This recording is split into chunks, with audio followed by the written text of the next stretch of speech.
kita akan membahas mengenai integrasi nilai dalam pendidikan agama Islam. Jadi integrasi itu adalah pemasukan sebuah unsur A kepada unsur B tanpa merubah unsur-unsur yang ada di dalam keduanya, malah akan menciptakan sebuah inovasi yang baru di antara unsur-unsur tersebut. Dalam hal ini sebagai contoh adalah antara Islam dan juga pendidikan. Keduanya adalah hal yang berbeda, namun ketika mengalami integrasi maka akan menciptakan sebuah inovasi yang baru. Seperti contohnya adalah pendidikan agama Islam.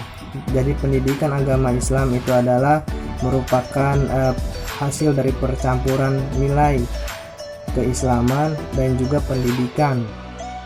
Nah, pendidikan agama Islam itu adalah jika diibaratkan merupakan sebuah botol, lalu nilai-nilai keislaman yang ada di dalamnya diibaratkan sebagai cairan, yang mana nilai-nilai keislaman ini merupakan sebuah dasar atau pedoman yang akan digunakan untuk memberikan pengertian, pemahaman kepada orang banyak yang biasa disebut dengan peserta didik.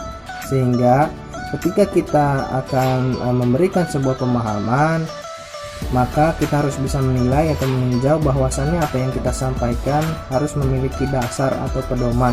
Lanjut, integrasi Islam dalam pendidikan agama Islam. Dari sebuah nilai Islam inilah nantinya akan membentuk karakter seseorang sebagai insan yang agamis, sehingga apa yang diajarkan oleh nilai dalam Islam secara tidak langsung melekat dalam jiwa-jiwa yang islami. Nah, sehingga jika seseorang memiliki kebiasaan yang terpuji, akhlak yang baik, nah secara tidak langsung akan menjadi karakter pada seseorang tersebut.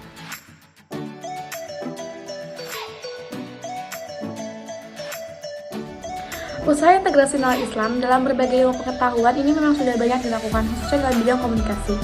Nah, salah satunya adalah dengan mengkomunikasikan nilai-nilai Islam dalam kesehariannya. Bahkan saat ini ada pembelajaran khusus mengenai Islam dalam bidang komunikasi, yaitu komunikasi profetik, yang mana setiap mahasiswa ini diwajibkan untuk mengikuti mata kuliah wajib tersebut, karena memang dalam bidang tersebut mengkomunikasikan dalam keseharian kita dan tidak dapat dipisahkan dengan nilai Islam. Nah, kemudian konsep mengenai komunikasi tidak hanya mengkaji dan membahas yang berkaitan atau berbicara tentang efek secara efektif saja, melainkan juga membahas bagaimana cara etika berbicara. Etika menjadi sisi yang sangat penting dalam kehidupan. Etika menjadi tolak ukur atau penilaian seseorang yang berkaitan dengan kehidupan pribadi dan juga nilai. Dan nilai yang dipahami dari etika ini merupakan nilai diri dalam seseorang yang terkadang berlawanan dan bertentangan dengan nilai dan budaya. Nah, kemudian aspek etika ini terkadang juga mendorong seseorang untuk menobrak norma yang ada sehingga bergeser dari kehidupan yang baik. Nah, begitu halnya dalam etika yang dalam komunikasi. Dalam berkomunikasi, kita tidak bisa lepas dalam unsur etika, baik secara sadar maupun secara tidak sadar. Apa saja etika yang harus kita lakukan saat berkomunikasi dengan orang lain, yaitu kita harus melawan bicara. Mengapa? Karena kita menunjukkan rasa sifat hormat kita kepadanya.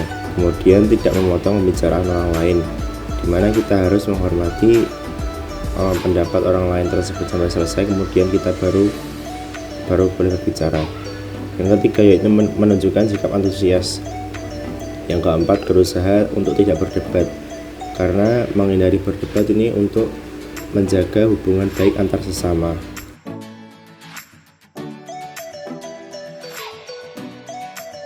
Integrasi nilai keislaman dalam ilmu keteknik sipilan itu sangatlah penting, apalagi di zaman yang sekarang ini pembangunan infrastruktur kita semakin meluas.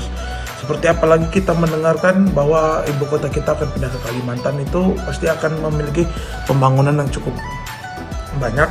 Nah, sehingga kita kalau nantinya sebagai kontraktor maupun konsultan, nanti kita harus bekerja sama dan kita harus menerapkan kejujuran dalam pekerjaan. Nah, dalam pekerjaan itu karena kejujuran kita dalam pembangunan berguna bagi orang yang sangat banyak. Nah, saya memberi contoh dalam kasus ini, itu apabila kita membangun, kan kita dalam dunia teknik sipil kita sangat mengerti tentang dimensi balok atau kolom dalam sebuah struktur bangunan. apabila kita berbohong kepada orang awam yang tidak mengerti tentang pembangunan, mungkin kita mendapatkan untung yang tidak cukup banyak ya, kurang lebih 100 hingga 200 juta, tetapi bangunan tersebut tidaklah aman. Apalagi seperti bangunan rumah itu, kalau ditinggal sama ownernya, yang kita takutkan kalau terjadi gempa kemungkinan itu hancur sangat ekstrim, sehingga itu bisa memakan korban jiwa. Di dalam hadisnya, Rasulullah mengingatkan tentang menyia-nyiakan amanat. Bagaimanakah menyia-nyiakan amanat itu? Rasulullah bersabda, apabila suatu perkara diserahkan kepada orang yang bukan ahlinya, maka tunggulah hari kiamat. Hadis riwayat Bukhari. Akhlak insinyur muslim: 1. Bekerja dengan ikhlas karena Allah Subhanahu wa taala. 2. Itqon, tekun dan sungguh-sungguh dalam bekerja, selalu meningkatkan kompetensi penguasaan ilmu dan keahlian. 3. Jujur dan amanah. 4. Menjaga etika bermuamalah sebagai seorang muslim. 5. Tidak melanggar prinsip-prinsip syariah. 6. Menghindari syubhat, yaitu perkara yang masih samar hukumnya, apakah halal atau haram. 7. Menjaga ukhuwah Islamiyah. Nah, kami juga mengenal Catukarsa Sabta Dharma Insinyur Indonesia. Yang pertama, mengutamakan budi luhur. Yang kedua, menggunakan pengetahuannya hanya untuk kepentingan manusia. Yang ketiga, bekerja secara bersungguh-sungguh dan bertanggung jawab. Dan yang terakhir, menjaga kompetensi dan martabat berdasarkan profesional engineering.